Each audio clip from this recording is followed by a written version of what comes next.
Now, if I went wild and canceled all of my subscription services, I would save a lot of money. But I mean, do I really need 8 streaming services, multi-photo and editing programs, and a mustard of the month club membership? Probably not. Now, in my defense, a lot of my subscription services are extremely functional and I use on a daily basis. So, for example, I still use my Columbia House subscription to get new CDs in the mail every single month.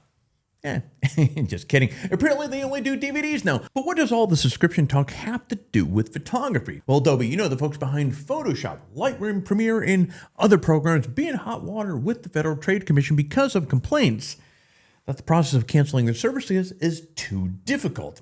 That's interesting. We're going to chat about that situation in a little while. Plus, we're going to dive into a couple other interesting photography stories in this episode of Maybe I Should Start Thrifting.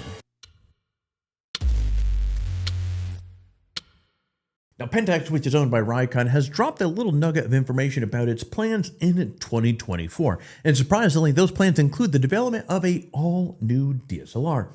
Yeah, a brand new DSLR is coming in 2024. Who'd have thought?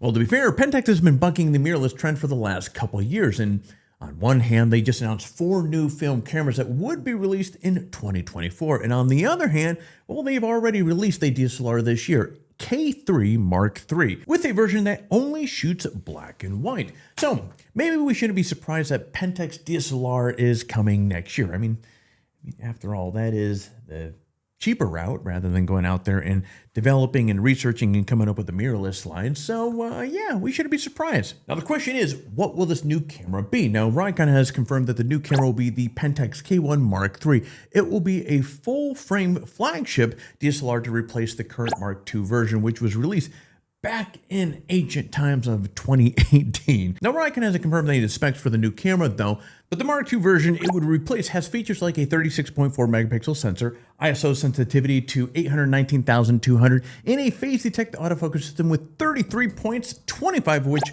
are cross-typing. So you can bet the Mark III version will beat all those features. Now, as always, we'll have to be patient regarding more details about this camera. There's no word yet on when in 2024 this might be released, but I will keep you guys up to speed as we have more information coming available.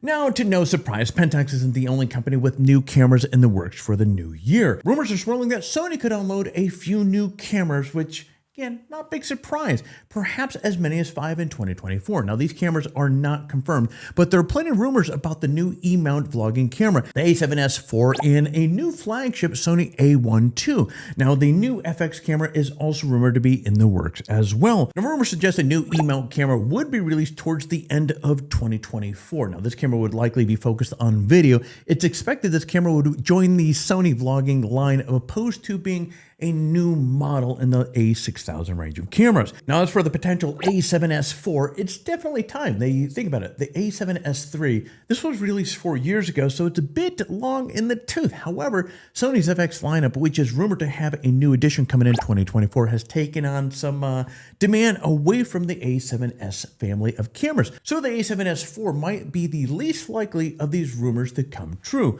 Perhaps the biggest rumor, though, is about the possibility of the A1 II being released in 2024. Now, the current A1 was released 3 years ago, so it's in need of a refresh. Now, in that time, Nikon has dropped the Z8, the Z9, and Canon has the EOS R1 on the way. So if Sony wants to keep pace in 2024, it's an excellent time to come out with a new flagship camera.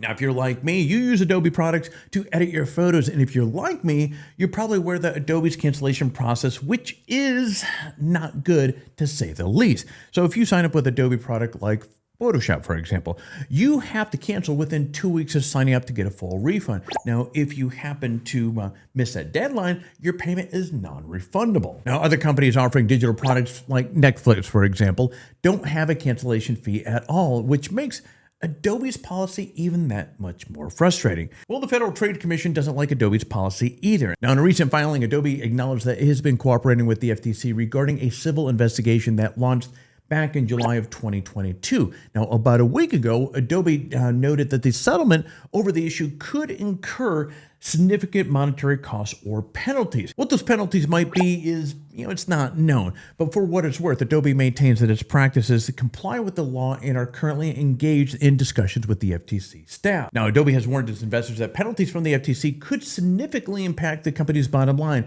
Now, in the meantime, the FTC is proposing new rules that would make it easier to cancel online subscriptions. Specifically, the FTC wants users who sign up for an online service to be able to cancel online on the same website using the same number of steps required to subscribe. Now, that would be much simpler, right? So stay tuned and we'll keep you guys up to speed as far as what is happening with that. As always, I truly appreciate you tuning in and giving this video a watch. I mean, time is, let's be real, short for all of us, especially during the holidays. So the fact that you're choosing to spend your precious time with me really is awesome, friends. I appreciate you. Thank you very much. Have a fantastic holiday season if you celebrate Christmas. Merry Christmas to you, and I will see you during the next video.